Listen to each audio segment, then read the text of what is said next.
নমস্কার বন্ধুরা, সুলেখা কিচেন। আজকে আমি নিয়েছি বিটের পাটিসাপটা। তো চলুন, কড়াটা বসিয়ে দিয়েছি নারকেল কুড়ে নিয়েছি। নারকেল কুড়ানোর সময় কিন্তু আমি ভিডিওটা করিনি, ওটা তো কম বেশি সবাই জানেন। তো আমি বাটিতে কিন্তু চাল ভিজিয়েছিলাম প্রায় 1 ঘন্টা, 1 বাটির মতন চাল ভিজিয়েছিলাম। তো কড়া যে বসিয়ে দিচ্ছি ওর মধ্যে দিয়ে দিচ্ছি নারকেল কোড়া। তো আপনারা নারকেলের ছাইটা কিন্তু চিনি দিয়েও করতে পারেন, আমি গুড় দিয়ে করতে পারেন, আমি চিনি দিয়ে করেছি। তো দেখুন, কথা বলতে বলতে নারকেলের কোড়াটা কিন্তু প্রায় নাড়া হয়ে এসছে। এবার দিয়ে দিচ্ছি ওই পরিচয় আমি এলাচের 3টে মুখ ফাটিয়ে দিয়ে দিচ্ছি 10 টাকার গুঁড়ো দুধ। তো পিঠে তো অনেক রকমের খেয়েছেন, একবার বিটের পিঠে করে খেয়ে দেখবেন। আমি কথা দিচ্ছি অসাধারণ খেতে লাগে, দুর্দান্ত লাগে। তো দেখুন, 1 কাপ সুজি নিয়েছি, সুজিটা 1 কাপ জল দিয়ে আমি কিন্তু প্রায় ভিজিয়ে রেখে 2-3 মিনিট পর্যন্ত ভিজিয়ে দেবো। তো ভিজিয়ে দিতে দেখুন, এধারে একটা বিট ছাড়িয়ে রেখেছিলাম। তো বিটটাকে আমি মিডিয়াম সাইজের একটা বিট নিয়েছিলাম শুধু ওর থেকে কালারটা বের করে নেওয়ার জন্যে। তো আপনারা তো ফুড কালার দিয়ে পাটিসাপটা করে দেখিয়েছেন এবং বন্ধুরা দেখান, তো ওটা থেকে আমার মনে হয় বাড়ির পদ্ধতিতেই করা ভালো। তো দেখুন, এই বিট দিয়েই কিন্তু আবিরও খুব সুন্দর হয়, জানেন তো।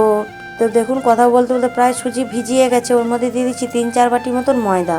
তো চালটাও বেটে রেখেছিলাম এবং বিটের যে কালারটা আমি বের করে নিচ্ছি ওর মধ্যেও কিন্তু আলাদা ব্যাটার করব, ওটা বোতলের মধ্যে দিয়ে করব বলে।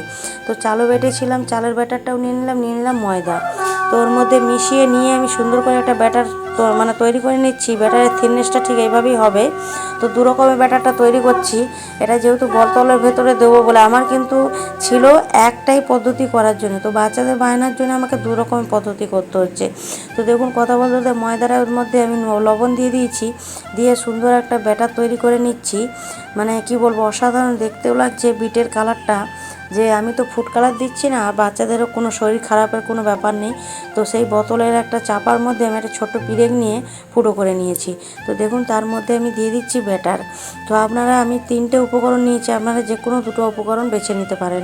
ময়দা সুজিও করতে পারেন বা চালের দিয়ে ময়দা দিয়ে করতে পারেন। তো কথা বলতে বলতে প্রায় রুটির মতন করে নিচ্ছি, আর দেখতে কত সুন্দর লাগছে দেখুন। না খেলে, না বানিয়ে খেয়ে দেখলে বিশ্বাসই করতে পারবেন না, এত সুন্দর নরম হয়েছে আর এত সুন্দর দেখতে লাগছে, অসাধারণ লাগছে।